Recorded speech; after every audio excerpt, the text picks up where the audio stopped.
computer then, right? Yes. Okay. I'll do it that way because it's a little easier than trying to do it with my cell phone. Yes.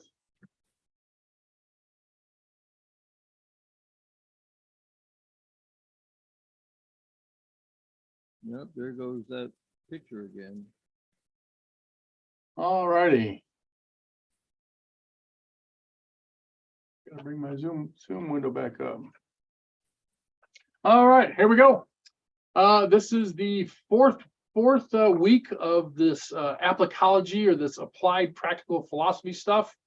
The first 3 weeks, I went down a path trying to do what I thought was good. I was trying to build some applied practical philosophy from the bottom up. There was some progress made. Those meetings are available on YouTube and the Applicology channel. But there were some problems with that, and I decided to take a left turn to Albuquerque and branch off on something different. This is kind of a transition meeting. I'm not exactly sure what I'm going to be doing going forward, but I wanted to do this particular one. This particular one, I'm going to show off a couple of things. I'm going to show off one thing, which is some software that does live trivia shows, live trivia games. There's some other sub games that go with that, but right now I'm just going to do the trivia. And then after that, we'll talk about that for a bit. We'll go through it. We'll go through it. So there's only like 12 questions altogether, so we'll go pretty quick. After that, I've got a small seminar that I wrote once upon a time. And Pamela was asking me in the prior weeks, kind of what this is all about. And to answer Pam's question, I'm trying to make a difference. I'm trying to do this applied practical philosophy stuff. And tonight, with the potential of this game show stuff, and with the on-ramp little seminar that I've got, hopefully you'll be able to see what I'm talking about as far as being able to being able to interact with philosophers wherever they're at. I propose that there is a hypothetical 100 steps in the path to personal enlightenment, whatever that means, and that different people are at a different point along that path, and that anybody who comes to a philosophy meeting, or in this case, an intellectual discussion meeting type of a thing, is kind of already down the path quite a bit. You could be doing a bunch of other things. You could be sitting at home watching TV, having a beer. You could be on social media. There's a lot of things you could be doing, but you chose to be here. So that to me just tells me that you're down that path a little farther. I'd really like to help a lot of people, not just the people who are. Maybe admit a couple more people here real quick. Not just the people who are have already gotten on the path to self-help, I guess is maybe another way to put it. But to those who are maybe not having a good life and could benefit from getting on the path to some self-help. Anyways, so we're gonna get through some of that kind of stuff tonight. To begin with, let's talk about the game show. Right now, I'm sharing a screen. That screen is a QR code. That QR code, if you point your phone to it, or I don't know if you can point your camera to it on your computer, we'll go to a website. And what we're going to do is we're going to play a quick trivia game.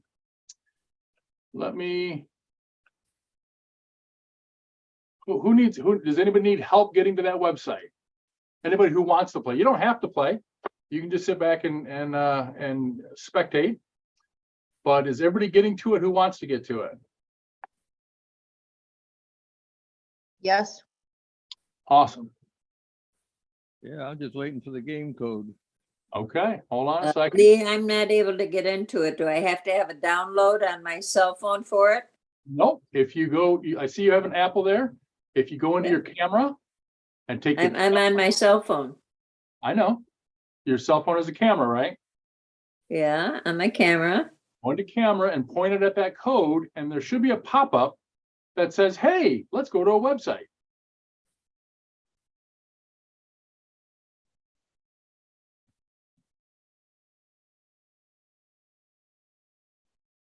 Okay, I got smart buzzer register. What's that mean? All right, yep, that's a good place to be. Stay right there. Anybody else need any help? All right, I'm gonna stop sharing that and I'm gonna start the game. But that's too big. Do we have to have the pin? Yep, in just a second here. Oh, okay. This is I was explaining some of this before things started. Oh, that's really loud.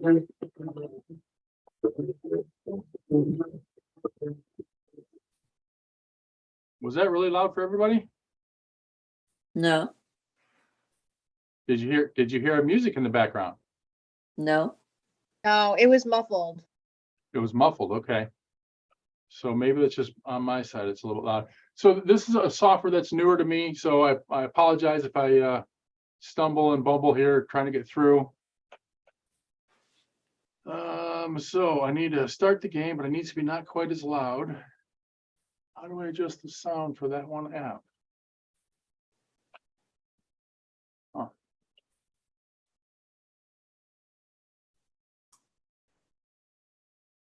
I'll try it again. Give me just a second here.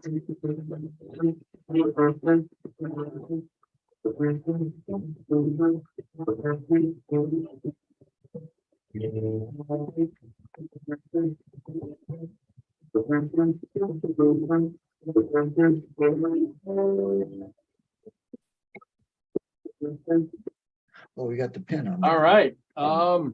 You should see a pin number 66379. Where's my- Pin number 66379. Okay, I lost where I need to be. I went back to my home page. How do I get back to this? Hold on just a second. Is it under the thinkers? Is it under this meetup thing? No.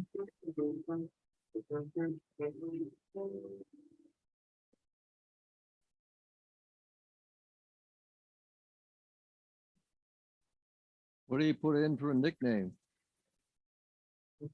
I just put my name in. I don't know where it is. All right.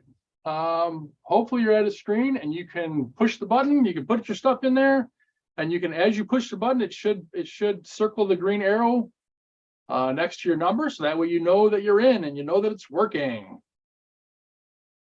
Hey, Lee, Yes, sir. I couldn't get in. I lost my login on my phone. That's okay. Try it again. Where do I go to? You can go to your previous pages or just go to buzzerpad.com. Oh, buzzer pad. It's at the bottom of the screen. Should be at the bottom of the shared screen here. Buzzerpad.com. And I see 9 people in the game. Very cool. Very exciting. I pressed go and it took me back to the beginning. I pressed the buzzer, tap the buzzer, Right. And you and should, it says you're registered. Thank you. okay. So when you push your button, does the checkbox spin on the screen? Nope, The screen that I'm sharing? no, it doesn't. Uh, It says, please tap the buzzer to register. I tap the red button and okay. it says you're registered. Thank you. But that's it. That's it for now. Right. We're gonna take it step by step. This is new. All right. Now there's 11 people in. Very cool. So nobody hit your button. Nobody hit your button yet. I want Beverly to hit her button by herself. Go ahead, Beverly. You're number 5. It looks like you're working fine. Just hold tight. Okay. All right. It looks like we're in. It looks like there's plenty of people in. Are we ready? I'm not Okay. in. You're not in, Randy. What does it show on your screen? I'm on my home page You're on what homepage? on my iPhone. Okay. Did you go to the website and click the? I did. I was on. I had it here. I had the login on my phone, and now it's just. I don't know how to get back to it. Just go to a website. The website is buzzerpad.com Okay. and type in that PIN number at the bottom of the screen. We got a lot of people tonight. That was a lot more than last week. All right. Give me just a We got second. 11 people in the game. Go ahead. We'll give All you a right. second. I'm there. Here, I'm Will's there. Will's joining us now. Okay, now, and the pen here, I got it now. 6, 6, 3, 7, 9. Okay. All right. So is everybody in who wants in? Are we good? Moving right Thank along. you. Wow, that's just wow. So for me, that was really, really loud. You said it was muffled for you guys? That wasn't terribly bad for you guys, that noise? We can't make out what it's saying. It was just what the sound was or what's on the screen? What the sound was, I guess. We can't make out what the Music. sound says. There's a picture of the thinker on the screen. Right. All right. So the fact that it's really loud in my ears, and as long as you guys aren't complaining, I'll just let it be loud in my ears. No big deal. All right. Welcome. My philosophy trivia game for the Thinkers Club, also for Oakland PP or Oakland Philosophy Project. Here we go. There's going to be 2 test questions to make sure that things that you guys are hitting the buzzers right and that kind of stuff like that. After those 2 test questions, the rest of the questions will be scored.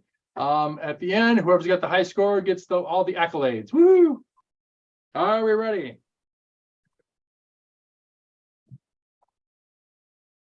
Question number 1.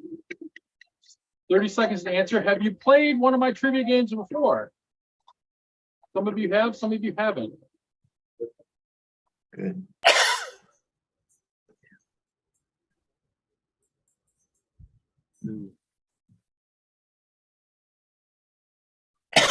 People left to. Click on it, nothing happens. I clicked on A, I'm a first timer, and nothing happens. Do I have to enter it someplace? I'm sorry, Mike, say it again. I clicked on the first timer thing and nothing happened. It didn't- Did you guys have an apply button, or did you just click on it? Was there any? No, kind of- nothing happens. We just have to wait until everybody answers. Yeah, Okay. Yeah, if you clicked on it, you answered, you're good. That's all you have to do. right. Lee, the 11 up here is how many people I think responded. That's probably true. That's probably true. And it doesn't. I should have put a result score in there. I didn't see what the results was. Maybe it's recorded in my system. Here we go. Going on the second question.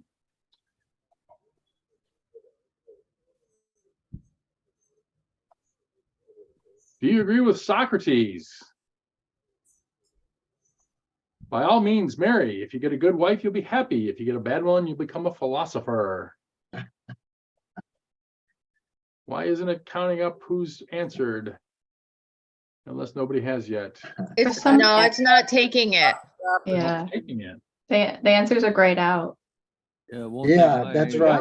right. Then that's probably an error on my side. I had a slide in here.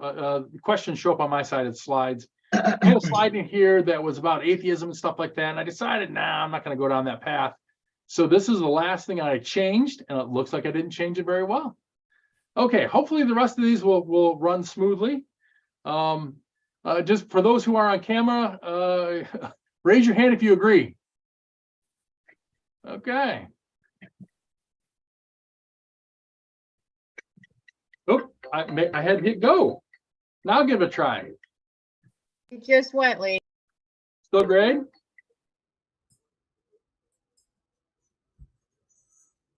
Nobody's answering, so it's probably you can't answer.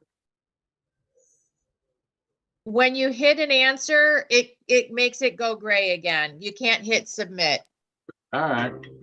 That means I should have tested this one better.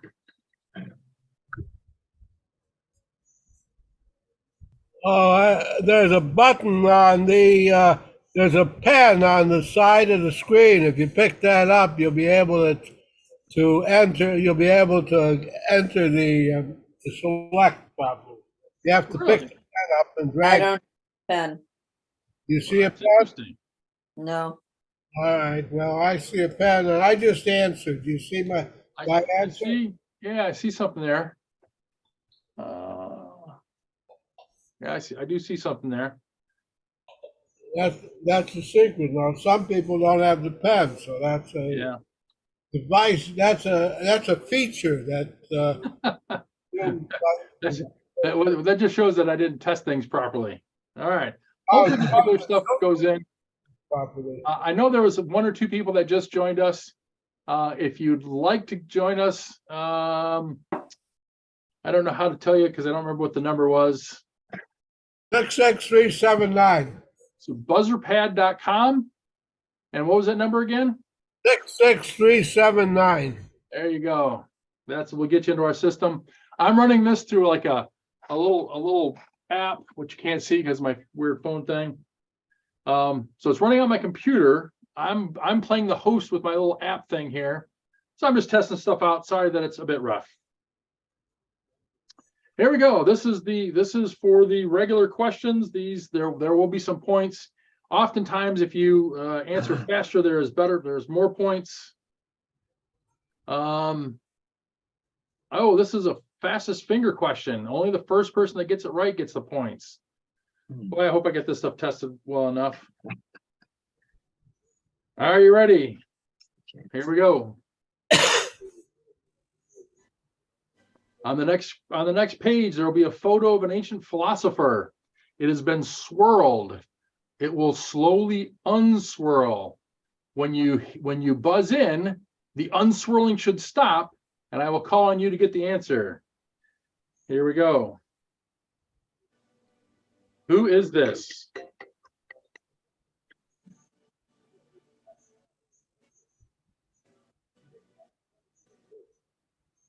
RLM.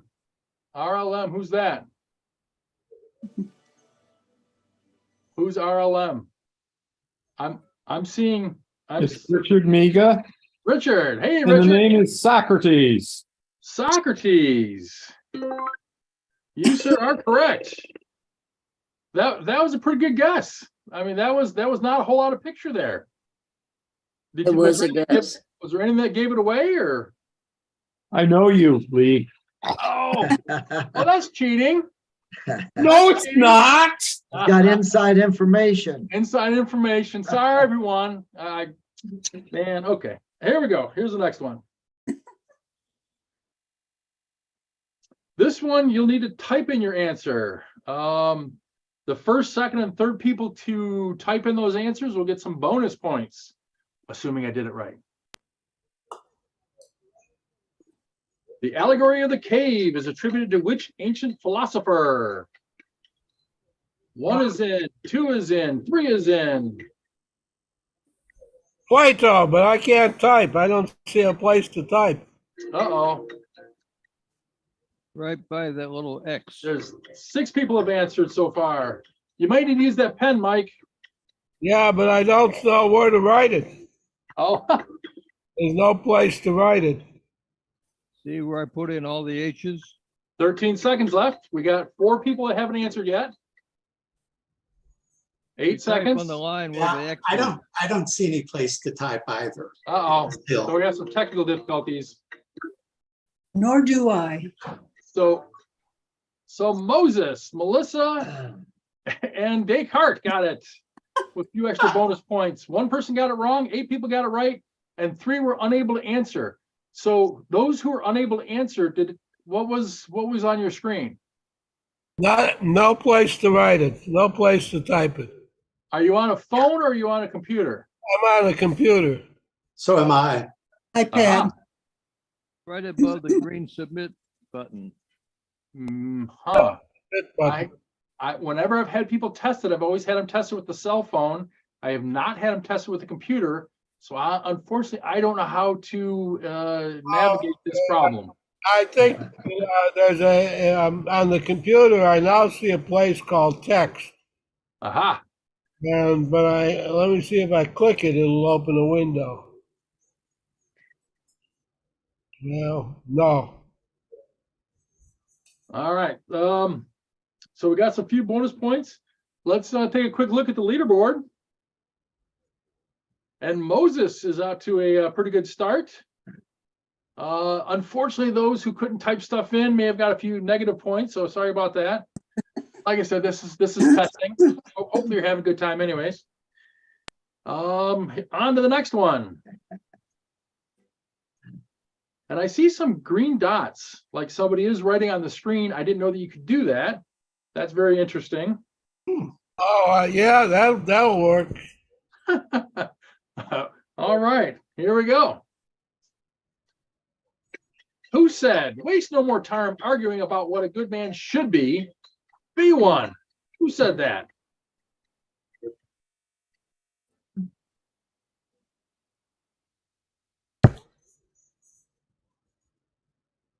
"13 seconds. We got 6 who left to answer. No fair looking it up on Google. We got 3 left to answer. 4 seconds. Hurry up. 4 right, 5 wrong. I got it. Marcus Aurelius was the one who said that. And somebody said Epictetus, but it's actually on the screen. That's interesting. I wonder if that'll be there when I go to the next page. It is on the next page. Whoever put in Epictetus, however you say that, can you erase it all? And whoever did it, are you on a computer or on a cell phone? I'm on a computer, and I think I was right, even though Marcus Aurelius and Epictetus were, and I don't know how to erase it. Yes, I do. There's a button called erase. And you might be right. I made these questions up with only limited vetting. You know, I pulled up a picture. I saw the attribution. All And so right, I figured out how to erase. Do I get points for that? Absolutely. Lee, Absolutely. Your point. Lee, you're doing fine. All right. It's a little fun, right? Is this kind of cool? A little bit? It is. Very cool. Even though I Little bit can't of- answer. A little bit of multimedia, a little bit of interactivity. Everybody gets to play. I think my Cheers. software, I think I paid for 50 people. So we can have 50 people in here. There's supposed to be a way to do teams. I haven't researched that yet, but maybe What? next time we'll do teams or something. Who knows? On to the next question. Who said this? Never tell the truth to people who are not worthy of it. Who said that?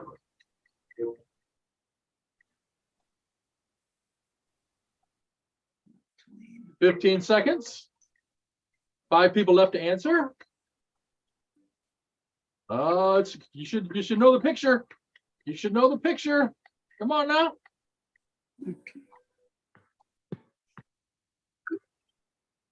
Oh, half and half. That was Mark Mark Twain. Twain. I thought I about hope I him. got that one right. Does somebody else have a better answer to that or a different answer that they know is right? All right. Let's check back with the leaderboard. Melissa from behind has jumped into the lead. Descartes in second place. Oz, Jane, Bev, Clarifier. And unfortunately, a couple that keep getting negative points because they can't answer, it looks like. Sorry about that. Number 5. Again, we've got some bonus points to the first 3 that can give a correct answer. Here we go. The last name of this author of the 1957 bestseller. Letters will come on the screen. Type it in when you know. The last name of the author. The last name of the author. No answers yet. The last name of the author. No answers yet. Hopefully I did it right. Oh, we've got 1. We've got 2. 13 seconds. The last name of the author. 5 seconds to go.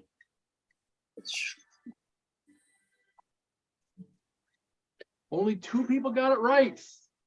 Melissa and I, good job. And hopefully I show who the answer is here. Oh, that was Ayn Rand. Ayn Rand with Atlas Shrugged. Did the system work okay? Only 2 people got it right. Was everything? That's what I typed, but I must have misspelled it and they didn't accept my answer. No, I spelled it right and I still got it wrong. Yeah, we don't, people on computers don't have a place to answer, even though we know the answer. That's a bummer. Okay, next time I'll tell people not to get on computers. I thought you could. It's working fine for me. Way, but we just don't know how. Okay, all right. We need the instructions for the game. That's true. I got a book around here somewhere. All right, moving right along. The Turing test is a test of which of these? Make sure you read it right. Make sure you read it right. The Turing test is a test of what?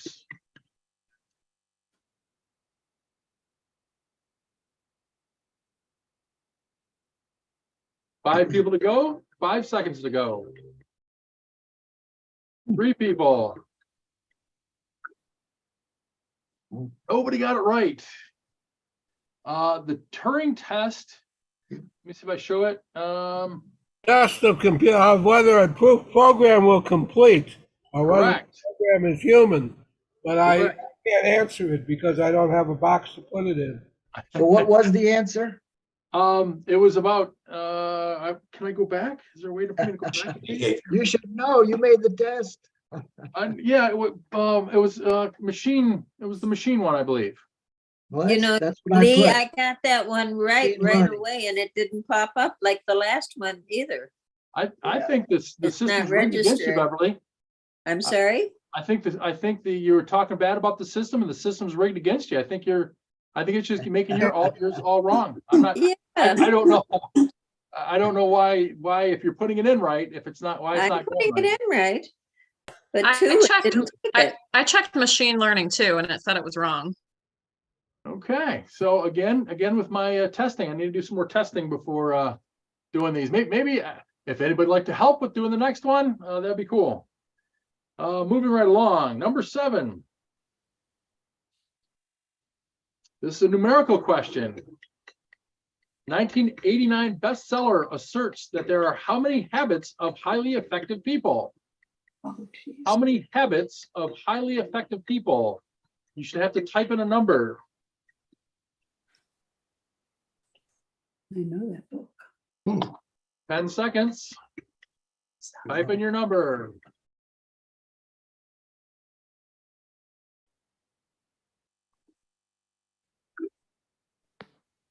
Four got it right, 4 got it wrong, and 4 couldn't answer. Did And you get mine, Lee? I don't know. It doesn't show me who answered what. Let me check one I more put in screen. 7. So let's check the leaderboard. Maybe it shows your points. You're in 3rd place, Beverly, so you maybe did something right. Melissa's Huh. still out at a commanding lead. I don't know if there's a way for me to check the points. My screen froze and I can't answer the question. Should I refresh it or like, is that going to kick me out? I don't know what to do. Try it out and see what happens. Yeah, try it out. I've got a thing on the thing that says response grid, and it's not really showing me much. What's on your phones at the moment? What does it show? It says 8 out of 10 face-off question. Okay. 2 selected to answer. If I show chart, what does that show? Doesn't show anything different. And I'm not even appearing on the board. Nor am I. This command, oops. Then we should get a handicap. You should. You should. This game is rigged. All right, well, there's only a couple of questions left. We'll power through and you guys give me some feedback on how I make things better for next time. Number 8.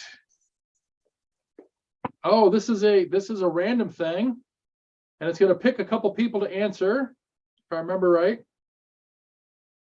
And does it just stop, or what does it do? Maybe I have to hit next for it to stop.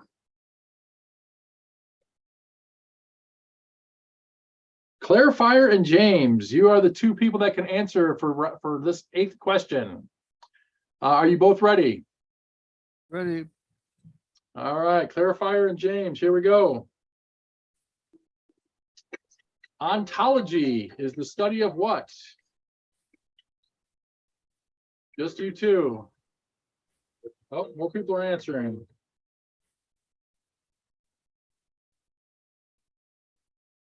So obviously I couldn't lock people out. Okay, all right. Go ahead. If you can answer, go ahead and answer, since half you've answered already.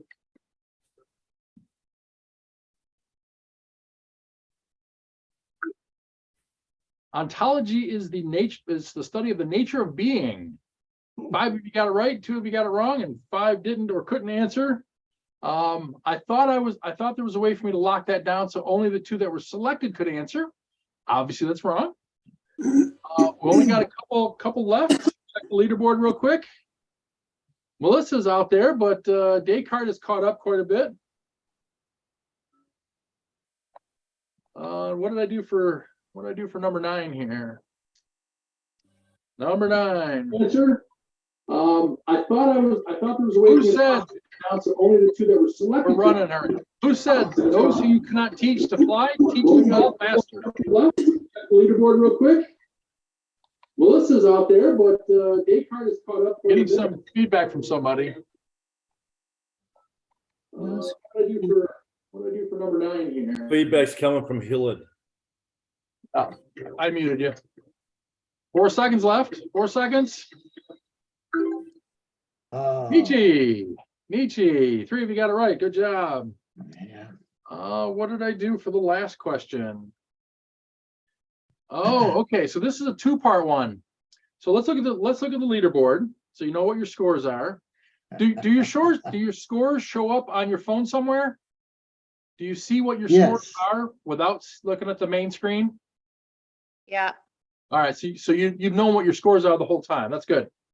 All right. So the next one will be a percentage of your current score that you're wagering on the last question. It goes from 0, 20, 40, 60, 80, and 100%. This is kind of like the Final Jeopardy, where you wager your thing and somebody from behind can get caught up really fast.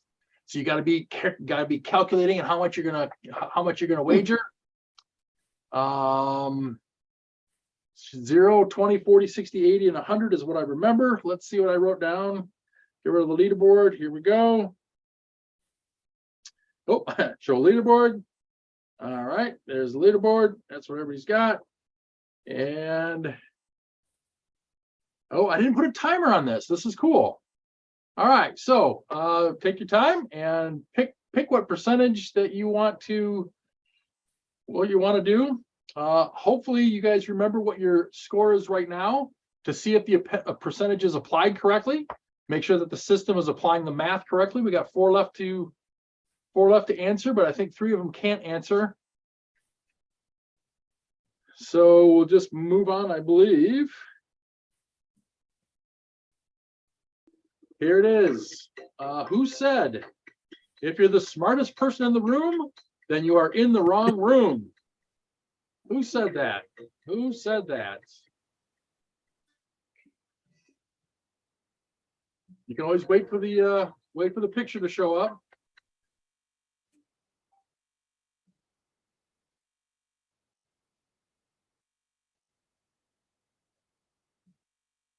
Confucius.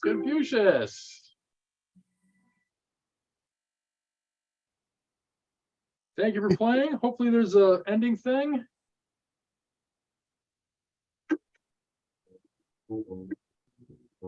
Gold, silver, and bronze. Do I have to hit next? I think I have to hit next. 3rd place, Aya, good job. 2nd place, Beverly with 42. And Melissa with a whopping 92. Good job. Wow, I'm impressed.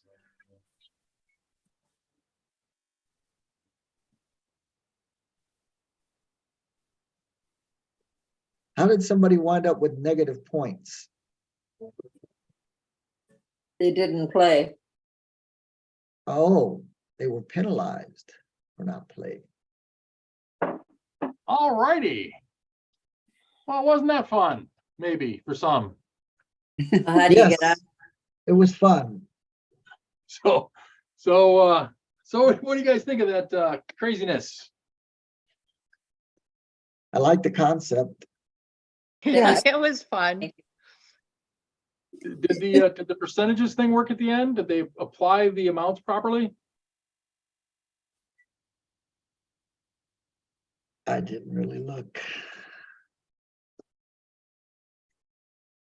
So this something that you'd want, I mean, so like I said, I'm doing it for a couple things. First of all, I thought it'd be pretty cool, be pretty fun. I tried to grab some philosophy stuff so it's relevant to a philosophy or an intellectual discussion meeting. Second of all, I'm trying to test out this software, test out my emceeing skills. I got this, like I said, this app that runs on my phone that I'm able to interface with. Obviously, I need a little more work. Richard, do you want to give us some comments?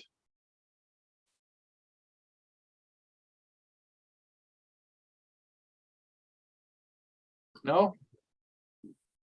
Anyways, okay, so yeah, I've got to obviously make things better, smoother, faster, stronger. And I also threw a bunch of different stuff at it. I could have had just a basic, simple thing. I could have taken out the timers. I could have, not had that where you enter stuff in. Obviously, there was a bit of a problem with some people on the computers were having a bit of a problem. So there's some more testing that needs to happen. But That was fun, Lee. Thanks. not a problem. I It's a finally good idea. was able to unmute myself, so I apologize for not responding to you. That's as okay. quick as you want. I found it a bit annoying. I came here to think and not play games and talk about serious philosophical questions. And so that's my feedback. So just as a real quick thing, this particular meeting is a secondary meeting. Yes. Thinkers Club and a secondary meeting to the Oakland Philosophy Project, Yes. which are both still doing their thing the normal way. Yes. So this was. I understand that. I understand what you were attempting to do, and you asked for feedback. And so that's all I'm giving you is from What my viewpoint. I found it a bit distracting of learning over. I come to these philosophical things to learn, and gaming is not necessarily a way in which I learn. Did my description? I know I sent out an email earlier today. Did my description, was it misleading for today? I probably didn't see your email that you sent out today because I'm normally about 2 or 3 days behind schedule on my emails. So I Okay. apologize for that. So, but I, knew you were a very creative individual. So I thought I'd sit here and partake in your effort. And Well, the meeting's not over. no, it's not. And so he wanted some feedback. So Yep. I just want to make sure I didn't mislead people. So that's okay. All right. Yeah, the description was not misleading at all, but I like the gentleman who just spoke, found it a bit tedious quiz. Anyway, that's just me. You asked for feedback. I didn't like it, and I know you put in a lot of work too to get that. So That's okay. Like I said, it's just testing. So I don't know if anyone else feels the same. Is it the entire concept that it was a game, or was it because the multimedia and the sounds or the timing? I don't know. I just feel like having a discussion, not playing a quiz, but that's just me. I mean, other people are quite happy to play the quiz. That's great. But I'm just saying, to me, no, I'd rather have a discussion. Okay. Like, yeah. I Anyway, think that's just Fun, me. and I enjoyed it. Thank you very much. Cool. It's a nice And I way to understand, start off a little like- different. We always start out with straight matter, and it's kind of fun to warm up the audience. Yeah, and I was going to say, like, it's only the start. It's only the first 10 minutes, and once you get the bugs out of it, it's not going to be the whole thing. So yeah. Yeah. And Yeah, maybe it's just an icebreaker. Yeah, there's things they can do to make it smoother, stronger. I can also make it shorter. I'll be taking today's feedback and trying to figure out if and when I do some more of this kind of stuff, what it's going to entail. for trying it though. Pardon me? Thank you for trying it. Oh, no problem. No problem. Hey, that, So the second section, just so everybody's got their expectations set correctly, is more of a seminar, less of a discussion. So when I've ran this with other people before, it's ran 30 to 45 minutes. On a couple of them, I've gone to an hour. So I want to make sure that people are understanding that I'm going to kind of go into talk mode, and I'm going to kind of just run through some stuff. If you got a pressing question, I guess we can stop and take it. What could be concerned with is that if your question jumps ahead and I'm covered it in a future slide or whatever, that's part of it. Another part is I want to make sure that I've given the proper context for what this class is. A little background. My buddy Ian, he made a very cool book. It's on Amazon now, The Rational Way. Type that into Amazon, you'll be able to find that book. It's good stuff. Ian and I ran the Oakland Philosophy Project for many years. I think it's going on 8-9 years now. I'm not really sure.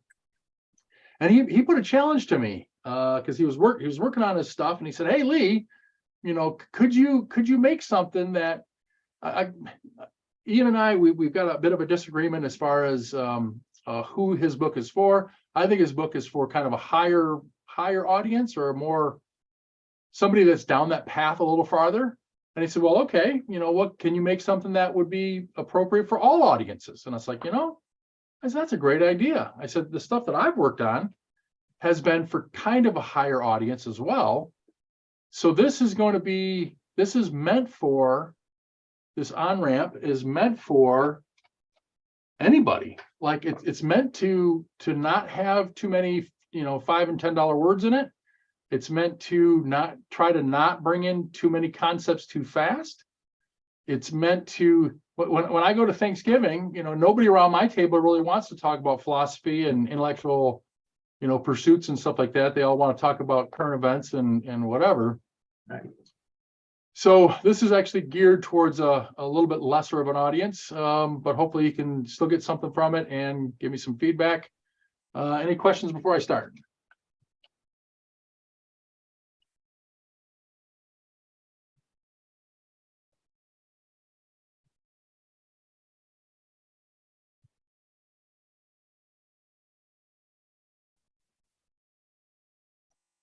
Okay, I call this the on-ramp. Live a better life through applied practical philosophy. As you know, applied practical philosophy is my little mantra there.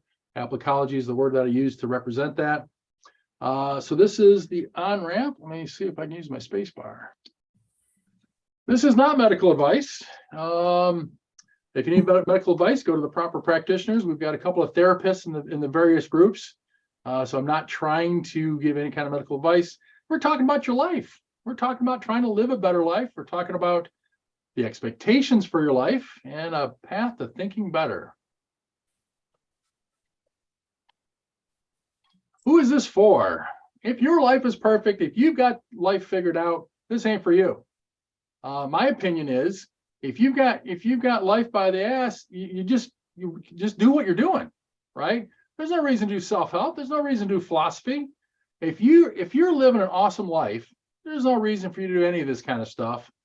So this is really meant for those who have some pain, for those who may have some anxiety, maybe some depression, maybe those who aren't living the life that you want to live. If you're feeling some of that stuff, then this is who it's for. If you're living the awesome life, go back to living it. Don't worry about any of this stuff. First question, what should your life look like? Who gets to decide that? Have you figured out what your life should look like? Are you using maybe a religion to base that off of? Are you using what your parents did to base that off of? When you figure out what you think your life should look like, are you living it? A lot of people haven't figured it out, and I'm going to give you a suggestion. I suggest what I call the good life. There's a cool paper, which I should put a reference to in this particular slide. Siegelman and something. It's a pretty cool research paper. It's filled with citations in it, and it's really hard to read. But that's kind of where I got this information from. Like I said, I should have a reference here for that. There's 4 different levels of the good life based on this paper: the pleasant life, the good life, the meaningful life, and the full life. Those are in reverse order. Excuse me, reverse order, with the full life being the highest level. Getting to the 4 different levels of the good life, that's way too complicated. Let's not even worry about that. Let's just worry about the first level. The first level is called the pleasant life, also referred to as the perpetual vacation. You need enough of these: food, water, air, temperature, and physical security. You need some of this: relationships, sex, social interaction, and happiness. You're trying in this particular, if you use this as a goalpost, if you use this as an ending spot, what you're trying to do is get a life with as limited or as a manageable amount of pain, worry, confusion, and fear. Now, of course, we know that some pain is good, right? When you're trying to build muscles, you're going to do some exercise, you're going to be tired, you're going to get sore arms. Almost any kind of growth, there is some pain. So I'm not really talking about that kind of good pain preceding the growth part. I'm talking about just general pain. The whole what was it, the lion with a thorn in his foot, right? If you can take some steps to reduce your pain, your worry, your confusion, and your fear, aren't you gonna have a better life? I mean, without getting into all the 3 things, a perpetual vacation, that's a pretty worthy goal for many people. So the pleasant life is really all I'm concerned about with this particular seminar.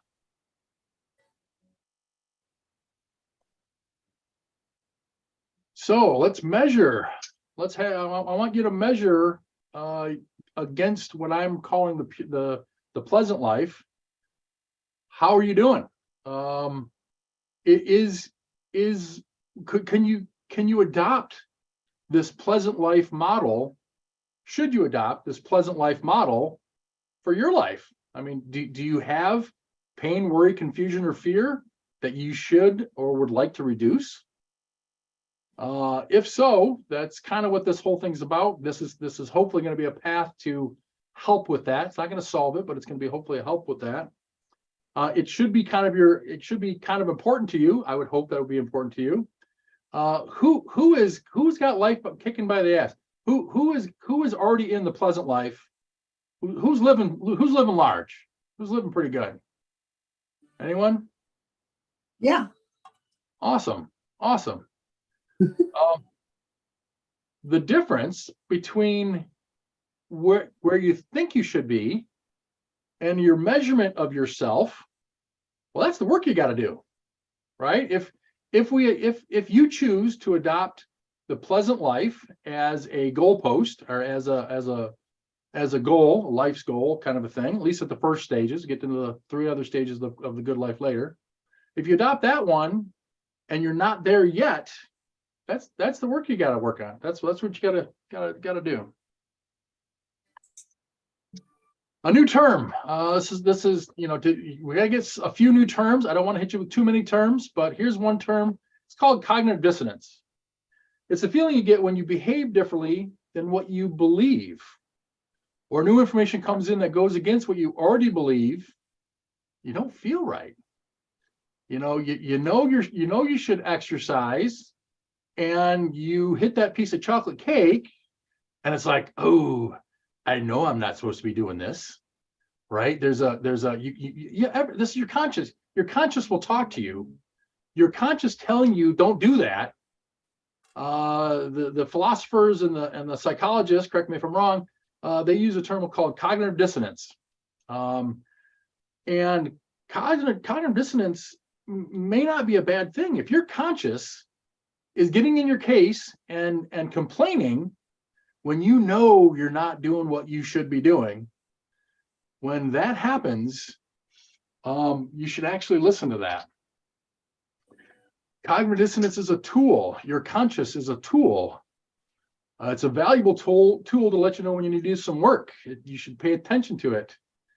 you should try to resolve it. You know, if you say, okay, I was really good at the gym this week. This one piece of chocolate cake, I'll cut it in half and I'll just have half of that. I'll get the satisfaction. And I still won't totally crash my, my workout efforts. Your cognitive dissonance and your conscience is a tool that you should listen to. And if it comes up often enough, you should spend more time pondering, thinking, and listening to your conscious tell you what you think is right and what's wrong.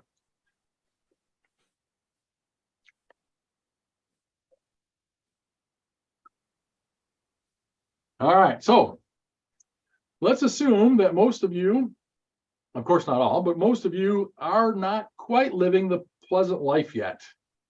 That there is a gap between where you're at and where you'd like to be. Just a pleasant life level at the moment. Why are you not living that pleasant life? What has caused you to be in the situation that you're in? There's of course a lot of factors: environment, nature, nurture, luck, random luck, and there's a lot of things that go into it. But is it how much of the work that you have to do is related to the choices that you've made? The choices that you may have thought were good at the time maybe didn't pan out. Maybe you were going to be the starving artist and you started painting or singing or doing whatever you're doing, and you go through a decade or so, and boy, that starving part, if you're not able to convert your art into things that will give you sustenance, that would be a cause of pain. You don't have a nice house or whatever. Anyways, the difference between where you're at and where you want to be is the work, and is the cause of that difference caused by the choices that you've made. What causes poor choices? Now this comes in, I'm going to start asserting some stuff here. I say that what causes poor choices? Have you done what you can do to achieve the goals you say that you want?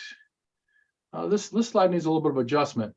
So let me go forward. All right, so what causes poor choices? What causes poor choices is partially to do with the way that you think the world is. You may be right or you may be wrong. The way that you think your actions are a combination. I haven't given this presentation for a while, so we'll stumble a little bit here. Your actions are a result of a combination of your worldview, which is just what you think and what you your beliefs and your values. Your worldview, it's a combination of that and your critical thinking skills. Yes, these are a couple new terms for those who haven't been down the self-help path very much. The worldview and the critical thinking skills, to me, are the foundation for you to make choices. What is your worldview? Your worldview is a collection of your beliefs and a collection of your values. You may or may not have heard of like is-ought or the is-ought conundrum kind of a thing. Beliefs are about is. They're about the way, what you think, how you think the world is.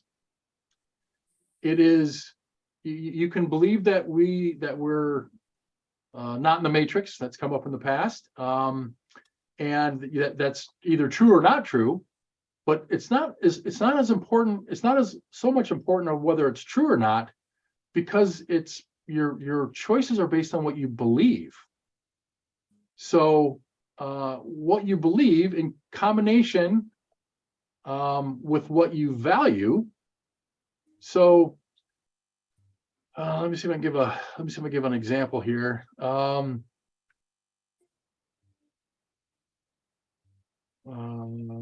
should have a sample or give a thing for a sample for a value here.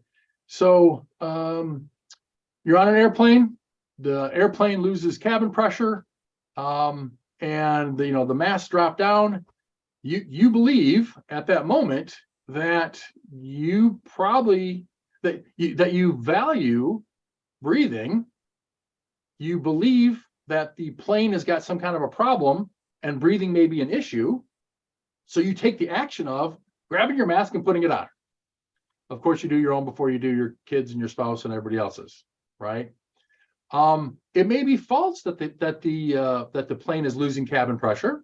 It may have been a faulty switch and all the masks drop down. Does that mean that you shouldn't put the mask on? No, you should put the mask on because you believe that the plane has got a problem. So it is logical, it is rational, it is right for you to put that mask on, even if the data that you used to make that decision was faulty. Now, let's say the mask is there and the captain said that was just a false alarm, no big deal. So you now have a different belief. You now believe that you have enough air, and the stewardess comes around and she gives you the little pack of crackers or whatever. And so right now you've got a choice between putting your mask on and getting the crackers. Well, if you believe that the air is not a problem and you like the crackers, if you value the crackers above the, because you have an abundance of air at the moment, if you value the crackers, eat the crackers. So there's competing value systems based on what you believe. If there's crackers in an air mask and you believe the plane is in an emergency, you drop the crackers and you put your air mask on, even if it isn't actually in an emergency, because we act on what we believe. That was quite a bit of a data dump there. So a combination of your worldview and your critical thinking skills are how you process and choose the actions that you choose. Critical thinking definitions: careful application of reason and the determination of whether a claim is true, judicial reasoning about what to believe and therefore what to do. I just copied both those off of Google. I probably should have references there. So your ability to think clearly, if you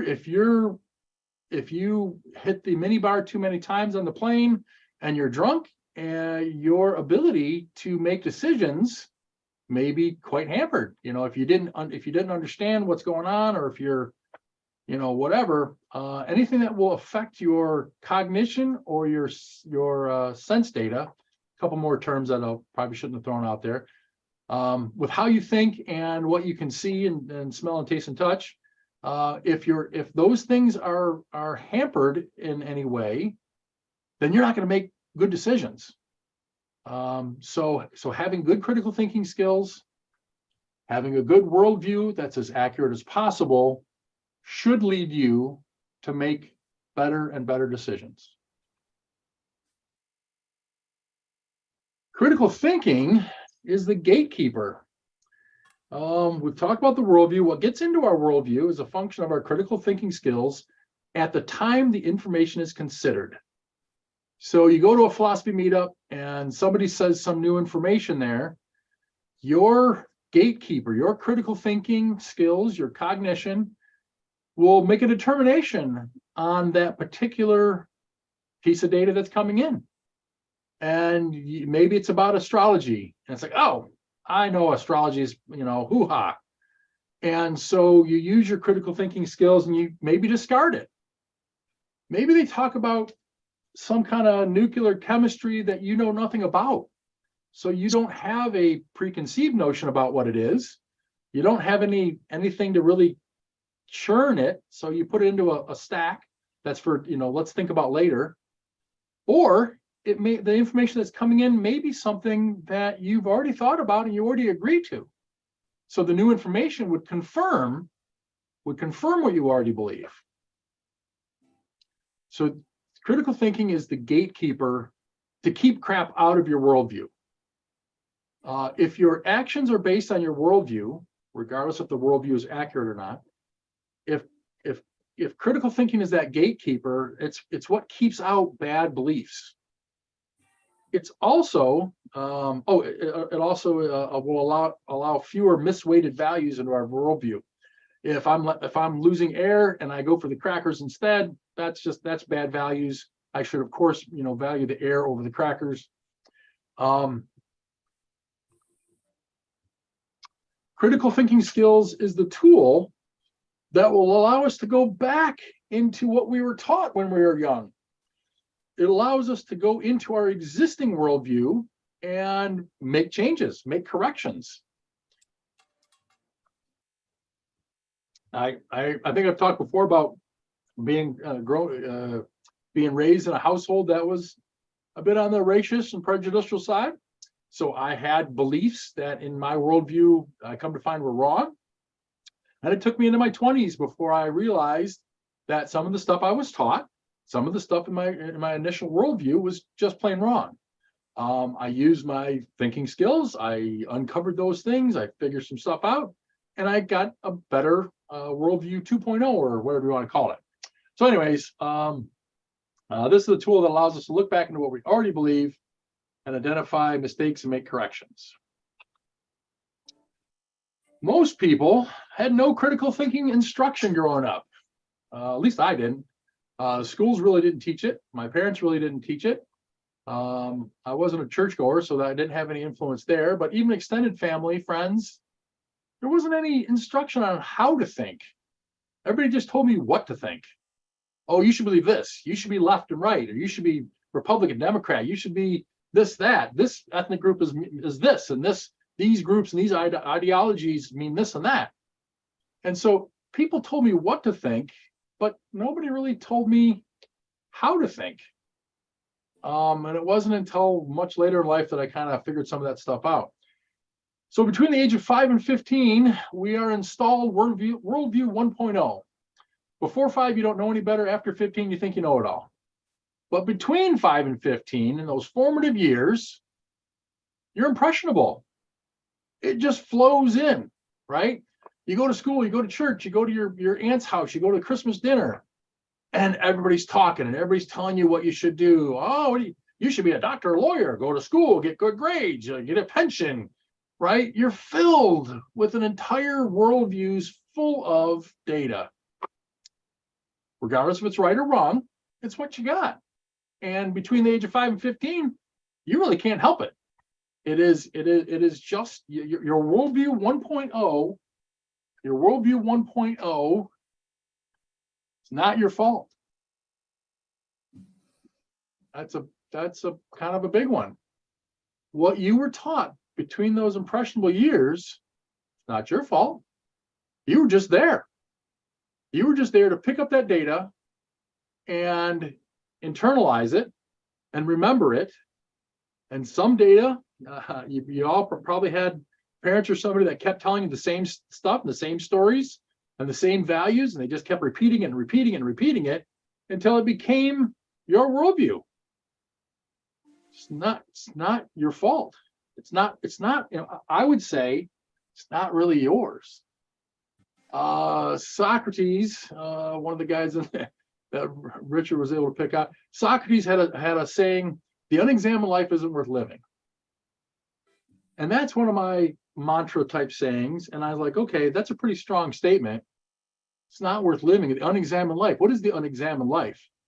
I believe that he was talking about going back into your worldview, using your critical thinking skills, and challenging everything you were taught. Wow, that sounds like a lot of work. You're right. That's a ton of work. It's work that most people don't do. It's work that most people who don't go to a philosophy meetup or an intellectual discussion meetup will do. I mean, some do, of course. But most people just won't take the time to go back into the foundational stuff that they were taught during those 10 years. And of course, the years after 15 to wherever you're at now, most of the time that was probably just repeating and sinking in what you already believed without any real double checking, without any, you know, Wizard of Oz look underneath the carpet or look underneath the curtain. It's not your fault why you have your initial worldview that you have. Of course, this is my assertion. Any psychologist or therapist want to correct me, that's cool. So spending the time examining your life, as Socrates pointed out, is some of the most important work that I think you could ever do. Turns out that Ian just published a book, Who's responsible for you? and he says that there's a conflict between them. Who's responsible for you? Me. Does anybody think it's somebody other than themselves? Right? I guess if you're totally dependent medically or mentally on somebody else, well, then they're responsible for you. I guess if you're really young, your kids and stuff like that, you're responsible. You know, if you have kids, I think there's a moral duty, a moral obligation that you need to, you know, to take care of those kids. But after 18, at least in the United States and probably Canada as well, when you hit that age of consent or the age of adulthood, who's responsible for you? You are. I mean, I would hope that nobody would think that somebody else is responsible. And however your life turned out, yes, you could have had a bad roll of dice. You could have chosen poorly, and you decided to go into this branch or this field, and you thought that, you know, being a doctor, lawyer, or whatever your parents and your worldview 1.0 told you to do, you chase that. You know, I believe, therapists and psychologists correct me if I'm wrong, I believe midlife crisis is an example, a prime example of what I'm talking about. Somebody gets this worldview 1.0, they run through life doing what they thought they were supposed to do based on what they were taught, based on what they were internalized. They get out into the midlife years and they said, I did exactly what I was told to do. I got the degree, I got married, I had my 2.5 kids, I got the car, the house, I got a boat, I got the stuff that I thought I was supposed to have. I started a 401k, I work out occasionally, and I'm not happy. I thought I'd be happier. I thought by the time I achieved all those things that I was supposed to achieve, that I should feel good, that I should feel good about my life, that I should be living the good life, that I should be happy. And how many people do you know just aren't happy? How many people do you know are stuck in the rat race and in the grind, and their whole identity comes from their work, or maybe church, or maybe this, that, or the other? How many people do you know are really chasing their passion? I don't want to get into trouble because people say if there's some debate about whether you should chase your passion or not. So I'm not going to go on the positive side there, but on the negative side, how many people you know are just not happy with where they're at in life? And I say it's not entirely their fault. If you didn't get onto the path, I refer to the 100 theoretical steps, hypothetical steps. If you're at a 15 and you never get on the path and work your way up to the 40s, 50s, and 60s, and your life is still the same, why shouldn't it be? You're doing what you're taught. You're spending your time, watching football and recreating instead of working on trying to make your life better. You get up into your mid ages and you have some kind of crisis, midlife crisis, and maybe you have an affair, maybe you buy a sports car or whatever the case is. I think that what I want this seminar to do for anybody who listens to it, or maybe the people on YouTube listen to it 10 years from now, really the only thing I want you to do, the only real takeaway from this is, isn't your life worth the work that you should put into it? And like I said at the beginning, if you got life by the ass and everything's fine, if you're living the awesome life, don't even listen to this. Keep doing what you're doing. But if you're not living that awesome life, maybe some work, maybe some self-help work, getting yourself better. Maybe you should buy The Rational Way, available on Amazon. You should do what you think you should do to make a better life for yourself. Is there a better work that you can do? And I say that work should largely come from examining some of your foundational beliefs that may be wrong. I know we've got theists and we got atheists in the group here. If the theists are right, then the atheists got some work to do. If the atheists are right, then maybe the theists have got whatever your foundational beliefs are.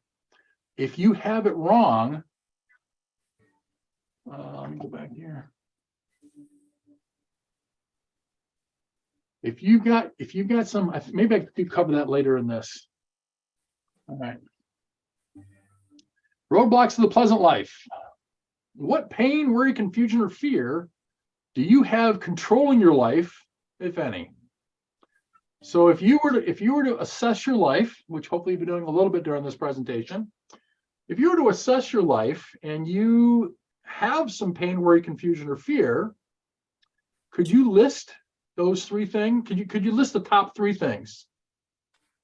Could you take a piece of paper and scribble down, well, I should have made up with my estranged mother. That's one thing I should do. Maybe I should have chosen a different career path. Okay. Maybe I should have not got involved in drugs. Whatever your three biggest roadblocks to you leading the least level of the good life, called the pleasant life.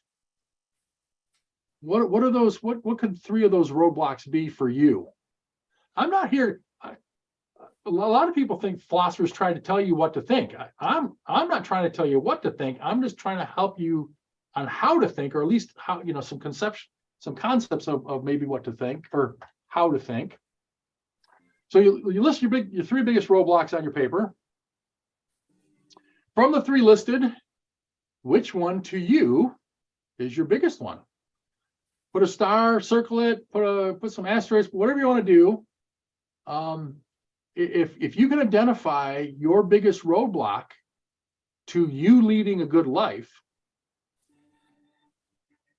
that's a good thing to know. If you fix this one thing, let's not even worry about 2 and 3.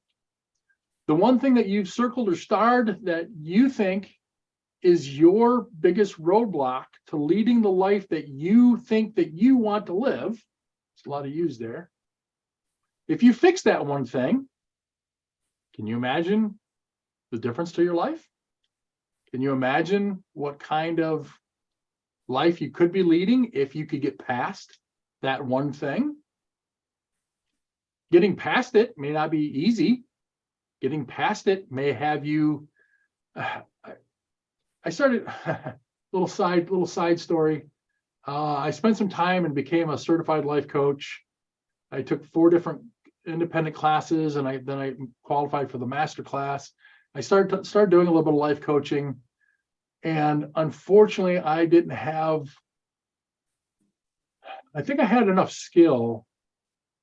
I started talking to people, and a lot of stories had personal trauma, sexual abuse, and a variety of traumas. And I don't know if it was, I think there's what it woke me up to realizing that there's a lot more hurt out there, or at least to me to believe that there's a lot more hurt out there and a lot more trauma out there, and a lot more screwed up childhoods than what I had given credit to. And I got depressed by trying to help people. I mean, I think I was a little bit successful, but I kind of stopped doing it because it was bumming me out. I mean, some people have, they had child trauma, and they have relations that got cancer, and it was holy crap. There was just a ton of bumming me out stuff. So I didn't follow down that path. But what I realized is if you have some of that childhood trauma and you've repressed it, and I know Melissa is a therapist in the wings or whatever, and hopefully correct me if I go astray here. And you should seek a therapist if to unravel this stuff, and maybe this seminar helps you go to a therapist. But imagine if you could unravel the pain or unravel what that childhood trauma has. It obviously probably had an effect on, on whoever had that kind of a trauma. That effect has to reverberate through your life. It has to change your worldview. It's all, a lot of times, like I said, between 5 and 15 or even younger, it's going to be part of what you already believe. So is there, maybe I cover this shortly here. If you could break down this one issue and try to drill down, if you could go back on this one issue with a recursive set of whys, I should make up with my brother. Well, why is that? Well, because, family's important. Well, why is that? Well, because, families will love you unconditionally mostly. Well, why is that? When you take these recursive whys, hopefully you'll end up near or at the place that was kind of the problem. Why haven't I made up with my brother yet? Because I'm still pissed at him with something he did when we were 7, or whatever the case is, right? So if what I'm saying is true, and I don't know that it is, but if what I'm saying is true, that your actions are a reflection of your worldview, and your worldview was ingrained in you at these early years, and could contain trauma, could contain false beliefs, fixing those things at that foundational level should change an entire branch of your worldview, right? If you go back, if the recursive whys were done to the other 2 things in your list of 3, could things lead back to a central core issue? Could they lead back to some trauma or some PTSD that you've got in your past? The foundational beliefs, to me, are so important. And I think, like I said, Socrates with the unexamined life, the process of examining your life is really all I really want you to get from this whole seminar, is the importance of going back, looking at those 3 things that you listed on your paper, seeing if there is a common denominator at the bottom of all 3 of those things, maybe some trauma, maybe some PTSD or whatever. And if you can fix that, and if it takes a therapist to fix it, please go to one. If you can fix that, your life will be different. Your life should be better. If you have an accurate worldview, and if you've got reasonable critical thinking skills, and you ferret out the things in your worldview that may be misguided, misled, or just plain wrong, you should make better decisions. Better decisions lead to better actions. Better actions lead to better habits. Better habits lead to a better life. I'm asserting all this stuff. So your challenge, be aware and improve your critical thinking skills. Go back, examine, and fix any of your worldview issues that you may have. With that fixed worldview, use an adjusted review and enhance critical thinking skills to make better choices. Better choices, action should lead to better results. Better results should lead towards the pleasant life. We will always have some struggle. Your response to the struggle is what's important. There are 4 levels to the stuff, but this is really all I'm talking about for now. I don't know how long that rant was, but that is my Good Life seminar, or my on-ramp seminar. What'd you think? It was good. Name of the book that you referenced in the beginning. Say it again, Mike. You referenced a book in the beginning. Is that a book you wrote? The 7 Habits? Oh, that's Covey's, but I think The Rational Way or something like that. No, The Rational Way is my friend Ian's book. Let me pull the stop share here. The Rational Way is my friend Ian's book. It just came out not too long ago. It's available on Amazon. Type in The Rational Way. Look for the little light bulbs. What's Ian's last name? Mailing, Mailing. Okay, thank you. No problem.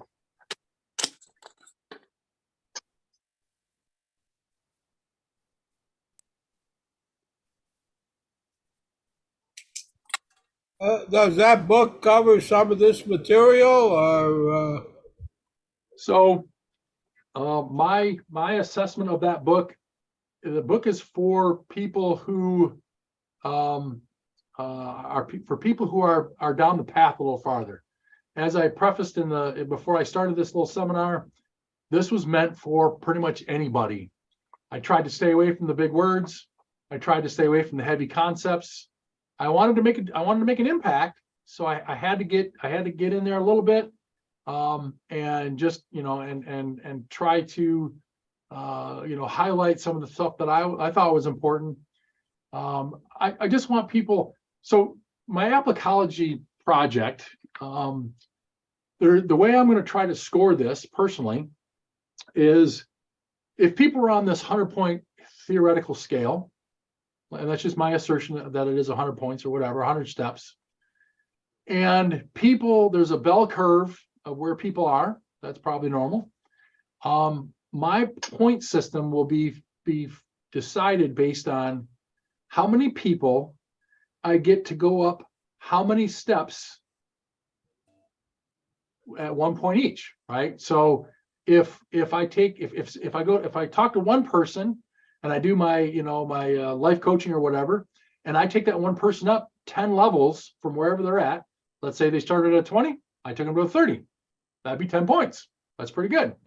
If I did that, if I did that 10 times a month, that's 100 points. That's pretty good. I'm trying to choose to try to make some material. Whether it's in a seminar form, I've also got a Google Classroom that's got this material in it. We've got a quiz show that I can maybe bring some material in there. If I can take a lot of people, this is being broadcast on YouTube. This may stay on YouTube for 10 years or longer. Maybe it stays on there indefinitely. So over the 10 years, maybe some people watch this, and maybe it brings them from a 7 to a 10. Or from wherever they're at, up or 2 or 3 notches.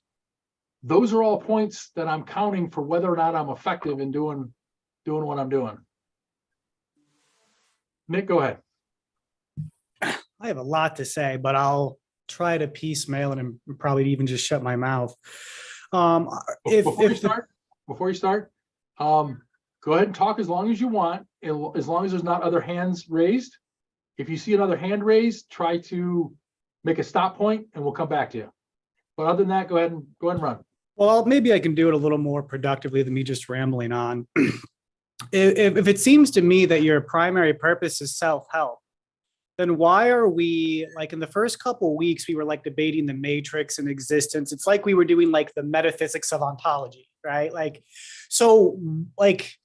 What was the point of all of that if really this is self-help? But then you had even said about how much trauma that you've seen as well. And I've seen that in a lot of the work that I've done, going out and helping people and stuff as well.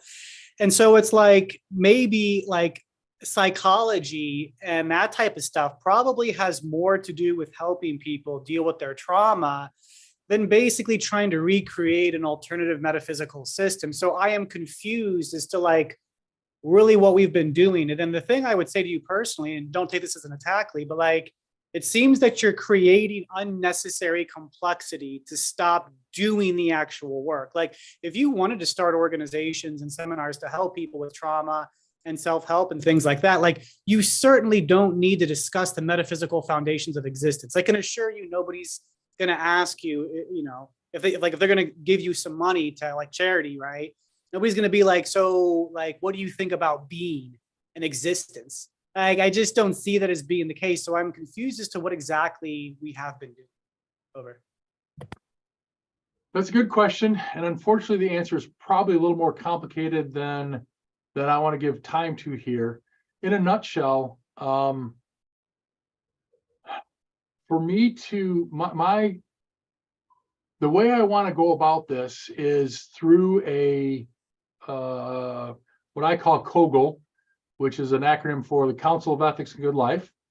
I wanted to try and create this council that could vote on things and could go down a process of setting a foundation. When the foundation is set, we should be able to connect the dots to higher level topics like porn and immigration and guns and abortion and things like that. That was my intent. With the first 3 meetings, I realized that was a bit optimistic for me to think that I could get from A to B with the format that I had, which is why I stopped that format and I've started a reevaluation. Tonight's meeting, I wanted to try to do a couple of things, is because there is a difference between the database of IP that is this standards organization style philosophical grounding stuff, this database, this IP database, between that and the packaged goods meant for the public. Between those, there's a world of space between those two.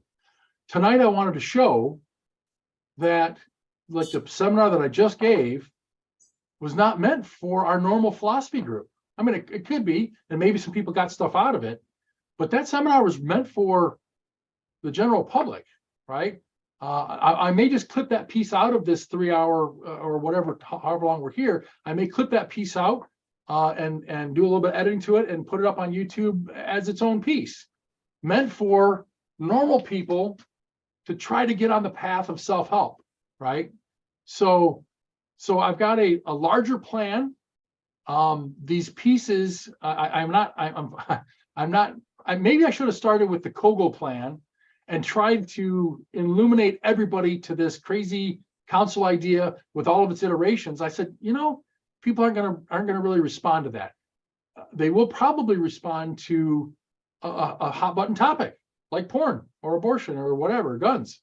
And so I chose to keep all that foundational stuff under wraps, basically. I tried to do it my way of setting that database up. It didn't work out so good, at least didn't work out so good now. So I'm course correcting. And that led me to here. That was a bit of a rant, but go ahead, Randy. Yes, you're being creative. You're going with a new idea, something that hits you and you wanted to give it a try. And I've experienced that. I've done a little bit of this type of work in making some videos. Talk up, you said? 9 o'clock. Where's the dog? So, anyways, I had a couple thoughts on it when you started. I had the thought of it sounded a little bit like a secular religion. Then you threw some psychology in there, and in the sermons. Then you offered us a little guilt, about our past and that type of thing. You always got to have that in a good sermon. So you then started offering solutions, and things to contemplate. So that's what I was getting out. Now, here was the thing, though. I'll give you a summary, then I'll let someone else talk. But on the questions of, looking back on the 3 most important things, I'm like, no, I don't want to do that.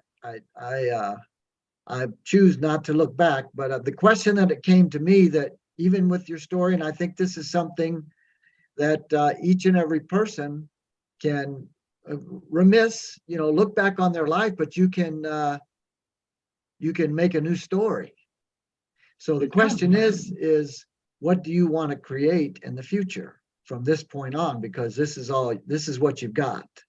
Now you can take in all the past, and look back and try to understand, and all that it happened, but that's where, like you're talking about, if you may have to question some of your conclusions that you've come to, if you're going to redirect, but the big question is, once again, is what do you want to create in the future? How long do you see yourself here? For how many more years? And what would you like to be different, or have you already arrived and you're doing exactly what you want to do? You know, so I mean, so you can be thankful. So if you don't want to create anything different, then you want to, in the future, you want to continue enjoying things as they are. So that was my point. So Real quick comment before Nick goes. So you're absolutely right. Let's say there is 1,000 positions that you were given in that worldview 1.0, 5 to 15-year-olds. You got this 1,000 positions. As you cruise through life, you get in your 20s and your 30s. I say that if you're just running on autopilot, mostly the American zombie is what I referenced or refer to that. If you're just running on autopilot, you're really not running your life. You're running the life that your worldview 1.0 parents and environment gave you. Now, if you get to, let's say 25, 35, pick a number, and you take all 1,000 of those things and you give them a little bit of thought and you say, you know, I still believe that. Well, this is, you can rubber stamp the entire list. And now it's your list because you spent a little bit of work to contemplate each of those things and accept it, deny it, or change it. Once you've done that work, you're living an authentic life. My words, my terminology. You're living an authentic life because it's not just what you were taught. It's what you've agreed to at this point in time is you. You could be right, you could be wrong, you could be living great life or shitty life, doesn't matter. It's you, it's your authentic life because you put in the work, you've done the examination. Go ahead, Nick. Actually, Pamela, you can go. I'll wait till you're done. Okay, so Lee, what I'm hearing is that, you know, listening to your presentation and everything, it's getting people to the point that they start to question their life. You got to get them to that step, because you can sit here and say, you know, are you living the best life? Are you living the life that you want to live? Did you create your life? All that stuff. Like you said, the people on autopilot are not questioning their life. So there's some way you got to hook them. Now, I just want to say a little bit about myself. I have had a traumatic past.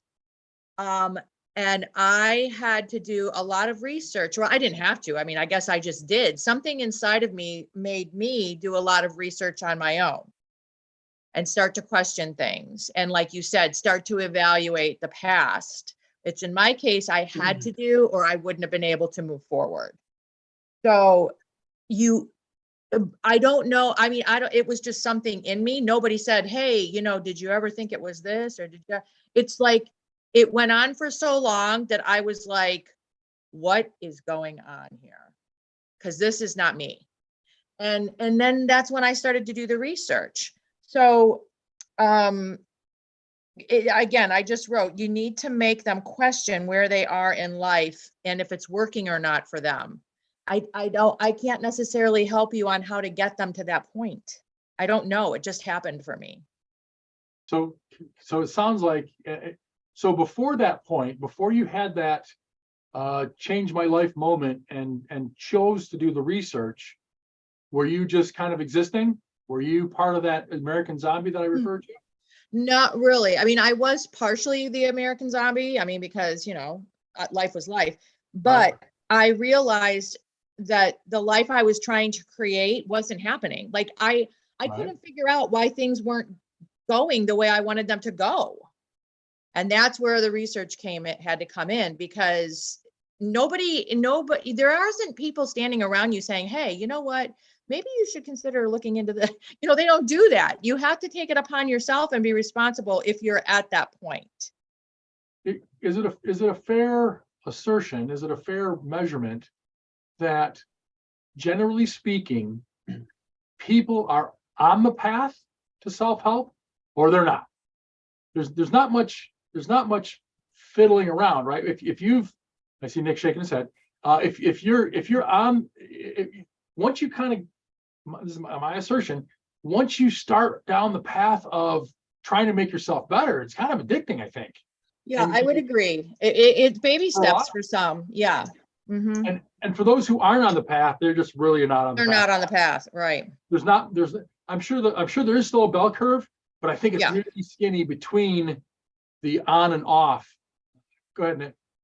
I was shaking my head because like and I know there it's kind of more of a mental concept, but like these clear distinctions between groups of people. Like I have met few people in my life who, if you were to talk about like self-improvement to some extent, however you would word it, they wouldn't acknowledge the necessity and they would want to improve themselves. Like, so I think everybody's intuitively there. And this actually leads into my next point. Like when you were talking, I was thinking of what C.S. Lewis wrote in the Screw Tape Letters, where like two demons are talking to each other. And the one demon's like, he says something like, well, I can't say that because that's irrational. Then like the older demon, the more experienced one is like, the modern mind is used to holding 10 different thoughts, all of which conflict with every other thought. And like, they don't care about rational consistency. So my point here, Lee, is that I think you place way too much emphasis on rationality. And what I mean is that we all know to exercise and to eat right, and we don't do it. We all know that we should probably be better with money, and we aren't. And so the idea that there is an intellectual gap here, I would say, is blatantly false. You can go on Facebook and you can see how many ads and posts deal with some type of self-help or some type of idea about weight loss and being the better person, et cetera, et cetera. I think our culture is saturated in it. The problem, though, in my mind, and this is why I always talk about virtue, we lack the self-discipline to do the violence to ourselves. And by violence, I don't mean ridiculous, but like to not eat the piece of cheese, to do the things that we have to do that we don't want to do.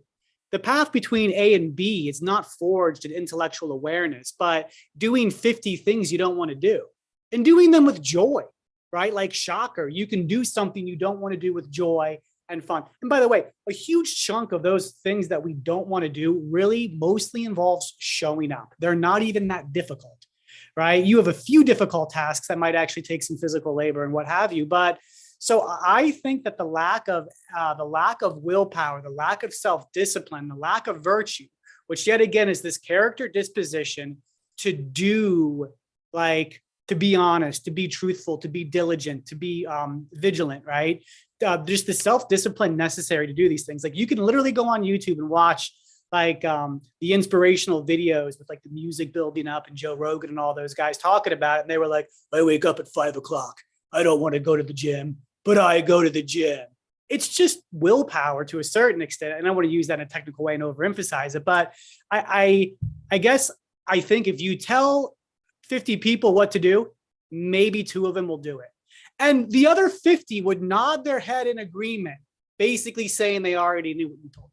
So that's my opinion. I agree there are few people that I have met that are just so disconnected where I just shake my head walking away like I didn't even know someone like that existed. I've met them, but they're very, very rare. Moving on from that, I have a question for you directly, Lee. Obviously, you know I'm Catholic. Does that mean that my worldview is wrong and that I have been brainwashed and that I have faulty worldview? Over. What there is and there's what I believe. I believe that you have a faulty worldview. I don't believe in the supernatural. I don't believe in God. I'm not even positive Jesus walked the earth. Kind of half a mythicist, but I haven't really. I know. So there's things that I believe about your worldview, and I could be totally wrong. I mean, I could be. If we got up to the pearly gates and and Jesus is sitting there, so you and I were in a car accident, we get up there, and I'd say, hey, Jesus, sorry, I got it wrong. But Lee, real quick, I mean, you're literally telling us to challenge our worldview. Yeah. And then, so here's the question for you. Have you actually done the historical research to see if Jesus was a historical person? I have done enough. You and I need to take this into a different conversation or whatever. I have done enough research to be very confident in my own beliefs. We could and should go down that path, but that's probably going to be another night because that debate will take a while and go down many paths. So there's what I believe about your worldview, and the whole seminar was about you should introspect. I don't care what decisions or what worldview you end up with.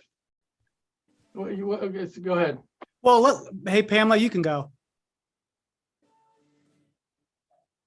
You have to get it in, Nick. Go ahead. Well, the reason I shake my head, Lee, is because you had a slide where it said critical thinking is the gatekeeper, right? Yes. And then you talked about how our worldview should correlate or align with reality, right? Am I using those words right? Wait, what gets into the worldview is a function of our critical thinking skills at the time. Better critical thinking skills will allow fewer false beliefs into your worldview. So there was this idea that our worldview should actually have as the least amount of errors relative to reality. Yes. But this is interesting because it said fewer false beliefs, and that's being said by what you claim to be an existential nihilist. Yes. Then how do you even make truth and false claims? I don't. You could believe as a nihilist, you can technically believe in an objective world, but you certainly think that the individual's subjective experience cannot be forced upon anybody else. Right. So you can't talk about a true worldview juxtaposed to a false worldview because it's all relative. I don't. Correct. So then why would you use the word fewer false beliefs in your slide? Critical thinking is the gatekeeper. It literally makes no sense. Sure. So have you changed your mind on anything? Did you grow up believing one thing and then you get into adulthood and you realize that what you were taught was wrong? Yeah. Okay. So before you got to that point where you switched over, you had a false belief. You had a belief that was true to you in the early days that you rewrote in your later years with something that is more true to you. You're misunderstanding. I don't believe that truth is relative. I believe in objective, knowable truth. I believe in the intelligibility of the universe. You don't. At least, let me rephrase that. You claim to not, but you act as if, like, you write in a way that, like, okay, maybe the best way to put this, and I'm trying, I get bent out of shape because it just doesn't make any sense to me. Like, I'm not quite sure you fully understand what nihilism actually is. Maybe I don't. Maybe that's another discussion we need to have. Well, because the way that you write, it's just like you're talking about objective moral standards and objective values and these like truth and falsehood. Who said anything about objective moral standards? Because, well, you didn't say objective moral standards, but you implied that there are moral standards. I want each of you to have as many true beliefs as possible and as few false beliefs as possible. What that exactly means, that's you. Because when I said that, like, my Catholic view, you said that you think it's false. So I do think it's false. Yeah. So you are basically having this particular standard. It's your objective and relative standards are all over the place, is the best way to put it. And my head is spinning from it. I can't ground you in anything because, like, sometimes you take objective stances and then sometimes you're relative. It's really weird. Let's get to the two hands that are up, and maybe we'll cycle back to that. Let me make a note. Go ahead, Pam. I don't know if this is in a roundabout way or a very simplistic way to maybe, I feel like I understand what Nick is trying to say, but not to that in-depth, psychological, intellectual depth. Anyways, with whatever view you have, Lee, if you're trying to get people in to get them to critically think back over their life, the one thing that I would hope is that you cannot instill partiality into them. You can't. You have to be able to meet them where they're at and have an objective view on anything that they have to say. You can't sway them, or else it's not their life. You're just giving them another idea. So you're right. If I am telling you what to think, then I better back up what I think, or what I think you think, what I think you should think. I'm trying not to tell people what to think, but just that they need to think. That introspection is good for you, right? That you should double check your own worldview. I'm just taking the Socrates thing and saying, hey, the unexamined life isn't worth living. I think you should examine your life. I think it's very important for you to examine your life. Again, I preface it with, if you're already living a good life, then don't listen to any of this stuff. But if you're not where you think you should be, if you're not where you think you want to be, spend some time working on yourself. And I don't know what you were brought up to think. Just make sure that what you were brought up to think jives with what you think now. And not thinking about it is the bad thing. And like I said, if you can rubber stamp all 1,000 positions that you have, then they become yours. True or false, it doesn't, I'm not even concerned about the true or false of it. I want you to have to you as accurate of a worldview that you can make for yourself so that your actions are as best as possible. If I tell you of what my beliefs are, they're just my beliefs. You do with them what you want. You can throw them out, you can adopt them, you can put them on the stack for questioning later. May I just add to that? Go ahead, Pam. I think that I hear what you're saying, but I still think that even putting them out there, somebody coming to you as a guide, counselor, however you want to look at that, are going to consider your views, which I'm not saying that they shouldn't, don't get me wrong, but you have to remain unbiased, completely unbiased. And I think what you need to do is provide them with the tools that they need to look back and to evaluate. I don't think that humans are able to go at something completely unbiased, but that's just my opinion. Go ahead, Mike. Well, even though you're trying to change the subject back to something else, Nick is right. And you said early on in one of your questions that we all live in Plato's cave. And you chose to live your life as though there is no God. And Nick and I, in a slightly different viewpoint of reality, choose to live my life as though there was a God. Sure. And in truth, it's all heuristics all the way down. However, the heuristics that are stated in Acts and the Gospel of John and in Isaiah have been time tested for not for 5,000 years, but for 50,000 years.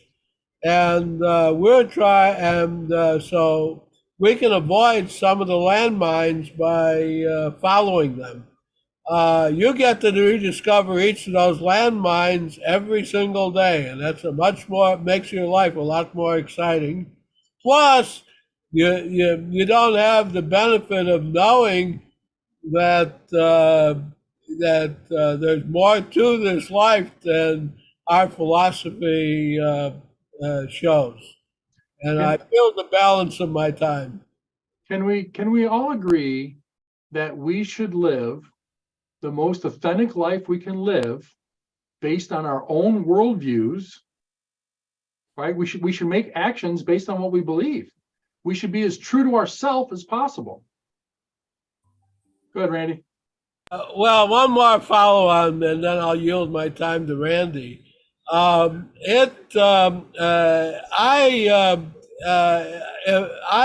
don't know that much about Riemann spaces and tensor analysis.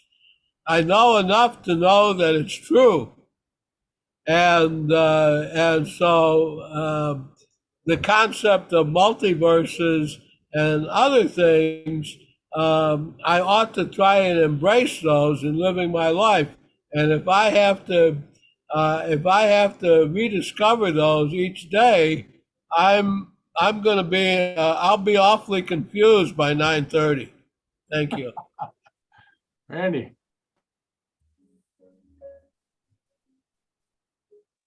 You're on mute.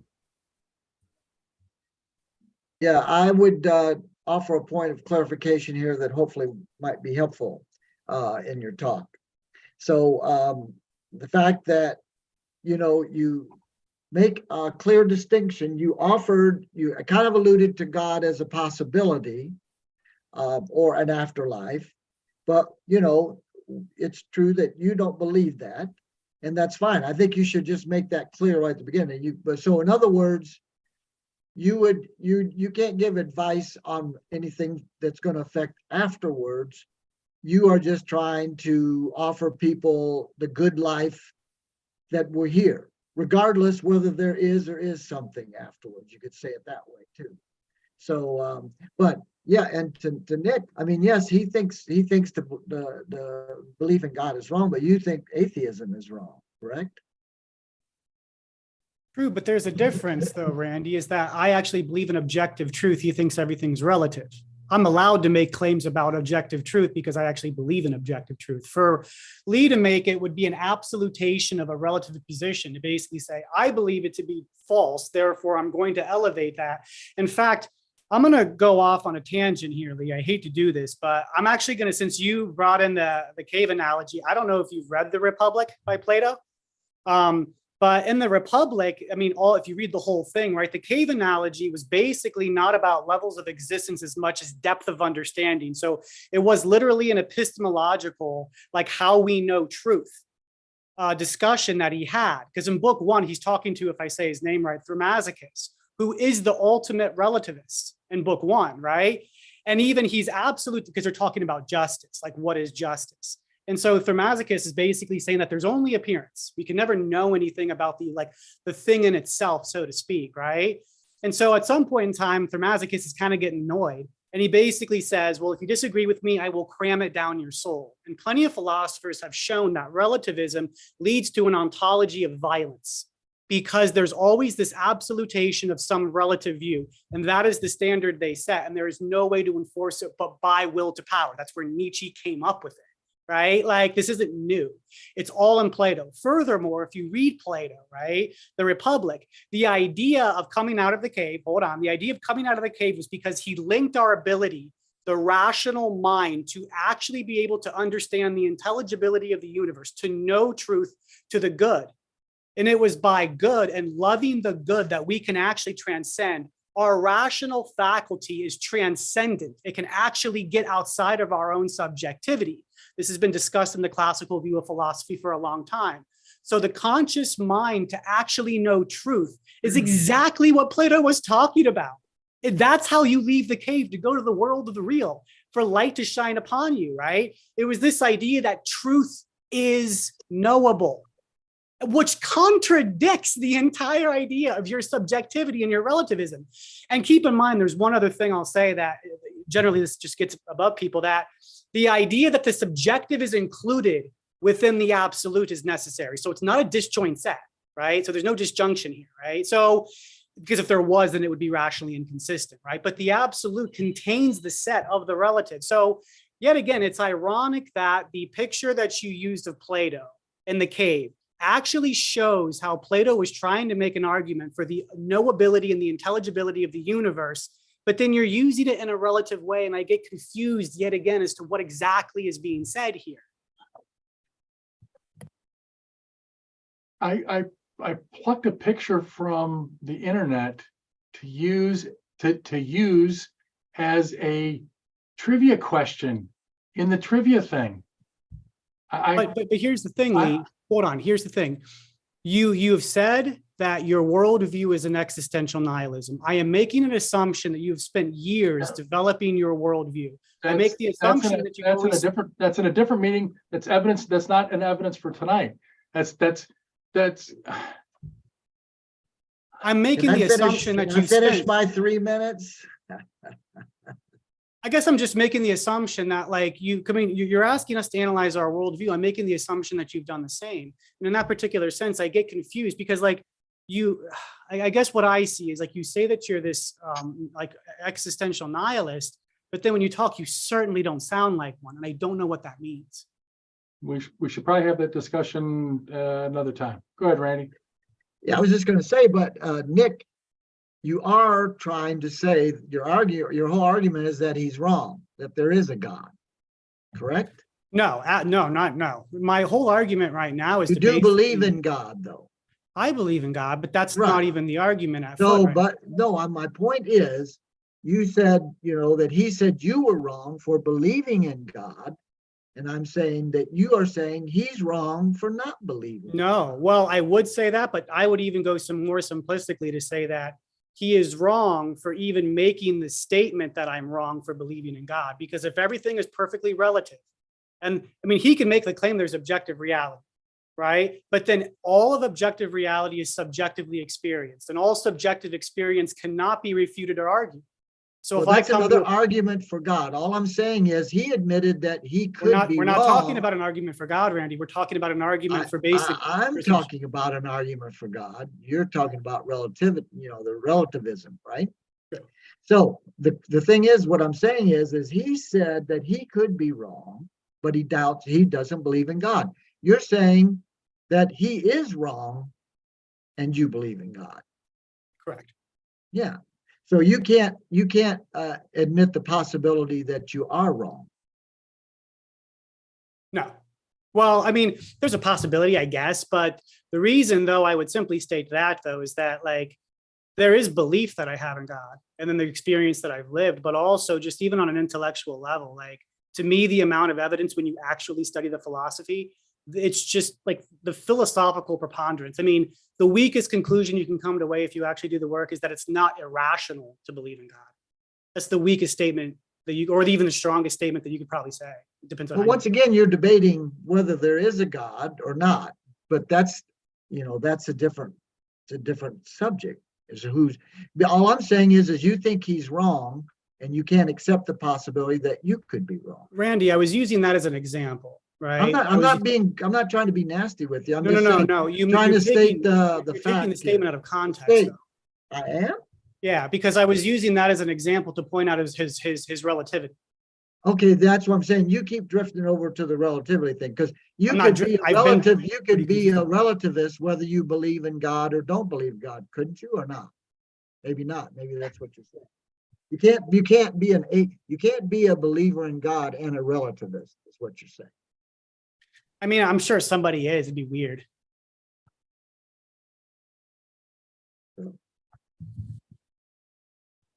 What I am saying, Randy, this is the simple thing, is that if you're a relativist, you could not make absolute truth claims.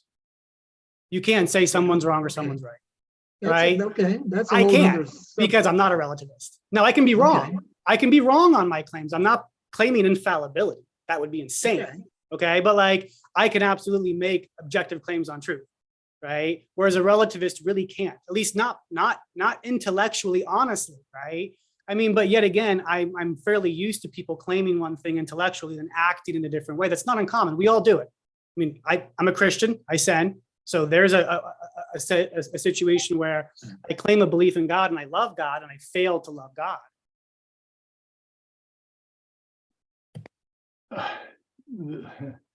The seminar was intended for those who aren't on this philosophical path.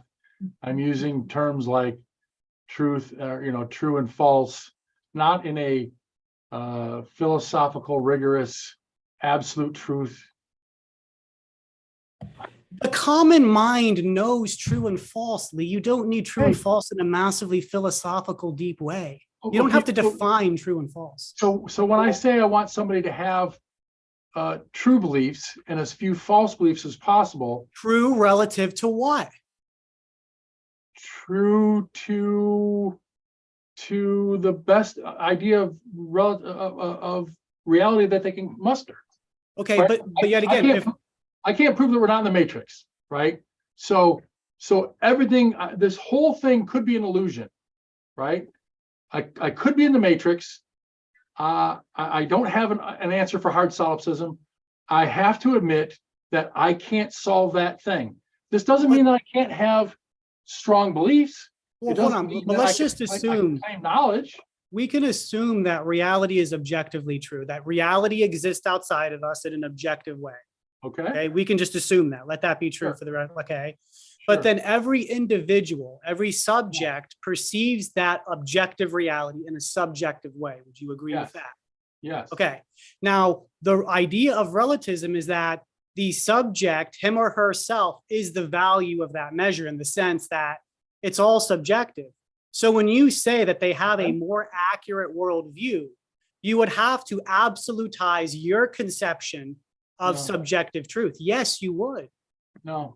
Okay. So how does one worldview, how does a particular worldview become more true than another worldview? What is the criterion for truth? your actions are based on what you believe, right? Would you agree with that? Generally, yes, we can go with that. Okay, so when you've got enough evidence in your own experience to have a high enough confidence, let's even call it a high enough confidence to be claiming knowledge, you can be more confident in those choices. Okay. The more evidence and the more inductive and deductive reasoning that you've had on various things in your life, you can have more and more confidence in those things. Could you be wrong? You still could be wrong. You're super confident about your theism.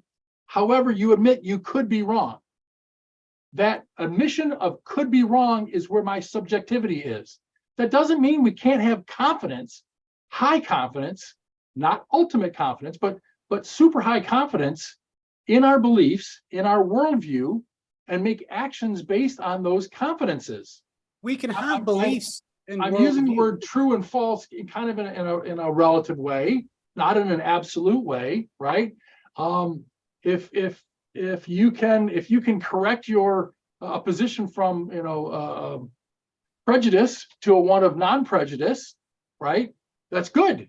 Why do you, but Lee, why do you say that's good? Why is non-prejudice better than prejudice? Because I believe that it is closer to objective reality to be non-prejudiced. But if somebody else believes differently, then that's what they believe. Then that's what they believe. And they should act in accordance with what they believe. Okay. Even if I disagree But with you it. wouldn't say that one worldview is better or more true or more accurate than the other worldview.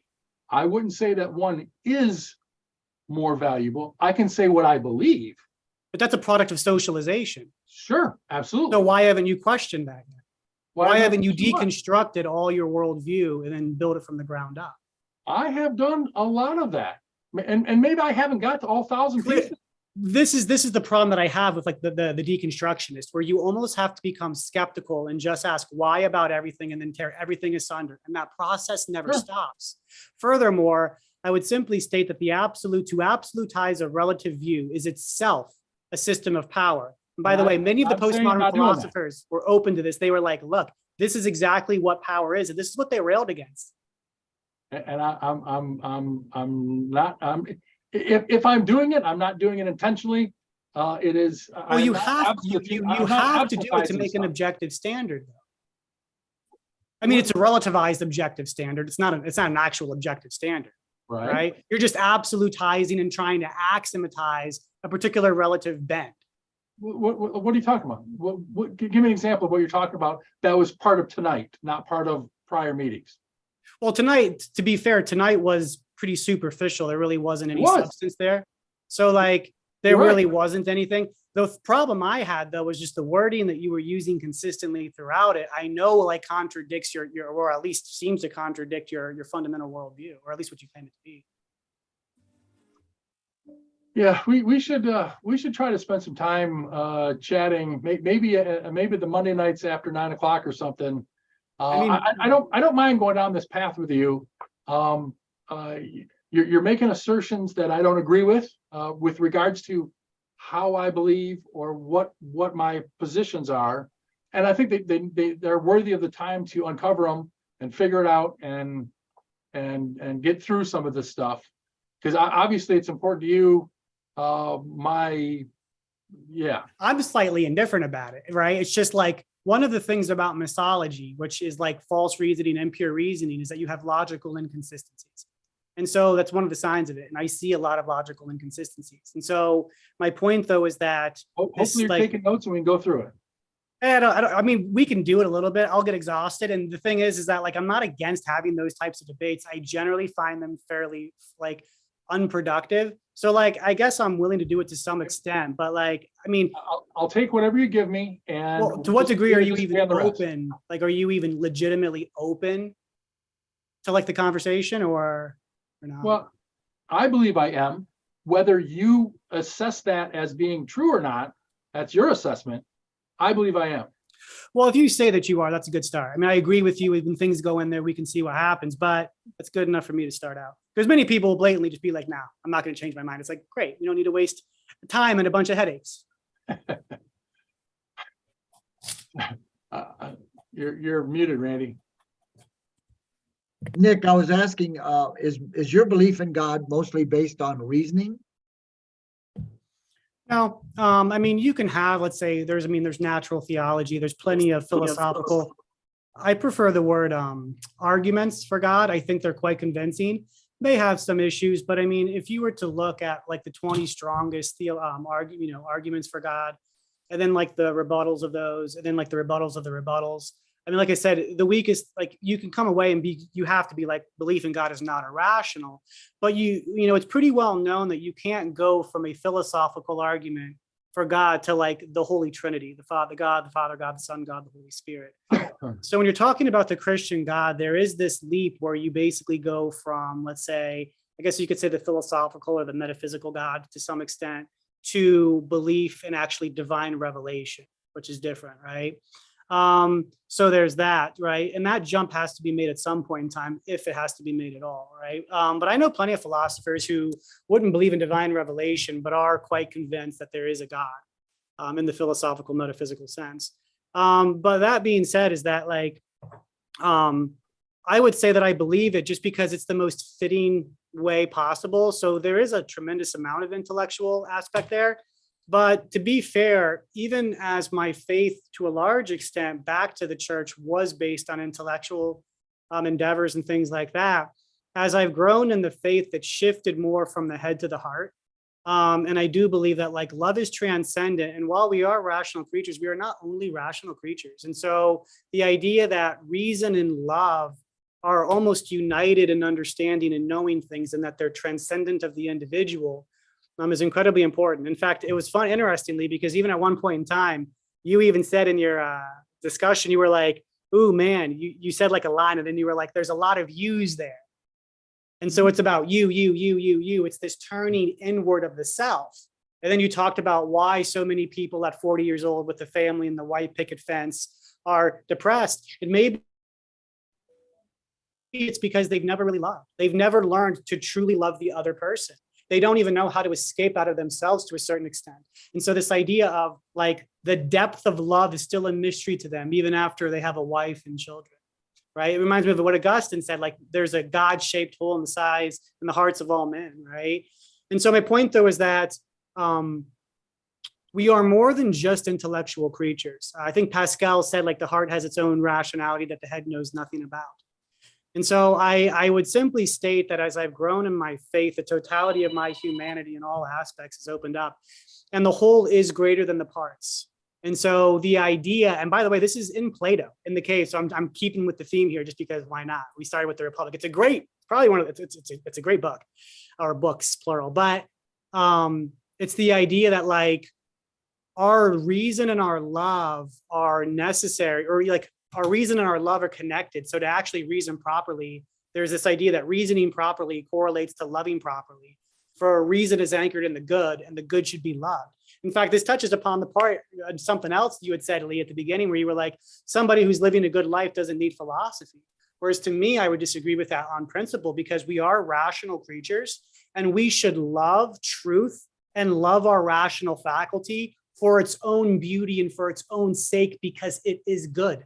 So somebody who's living a good life, I think, would still live even a better life if they dove into philosophy and they learned to love their own intellectual nature and their own rational faculty. So we can even love ourselves and love our being. And this also touches upon the fact that love is transcendent. So yet again, if the absolute encompasses the relative, then to love completely, right? We love the other, the outside of us, but that includes loving ourselves.